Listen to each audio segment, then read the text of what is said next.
আসসালামু আলাইকুম। আজি শুকুৰবাৰ ফ্ৰাইডে নামাজ পঢ়িলোঁ, বহুত ধুনীয়া লাগিলে। তো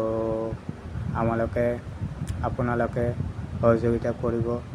ইজতেমা পকেট ইজতেমা হয়, এইটো 12টা ডিষ্ট্ৰিক্টৰ হয়। তো আজিৰ দিনত 10,000 মানুহ হৈছে। তো আহি আছে এতিয়ালৈকে, আৰু এইজন মোৰ বন্ধু হয়। তো বন্ধুৱে ক'বলৈ দিছিলোঁ, ইজন মানে কিবা কিবি ক'লে, তো বহুত ভাল লাগিলে।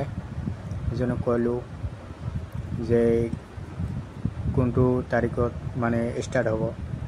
তো কৈছে যে আজিৰ তাৰিখত ষ্টাৰ্ট হ'ব, আৰু ফাইনেলি এটা ডেট হৈছে 21 তাৰিখ, 22 তাৰিখ, 23 তাৰিখ ডিচেম্বৰ মাহৰ। তো আপোনালোকে অনুগ্ৰহ কৰি আহিব, সহযোগিতা কৰিব আৰু দোৱাত শামিল হ'ব। মোৰ এইটোৱে আশা। ঠিক আছে, ধন্যবাদ। আসসালামু আলাইকুম।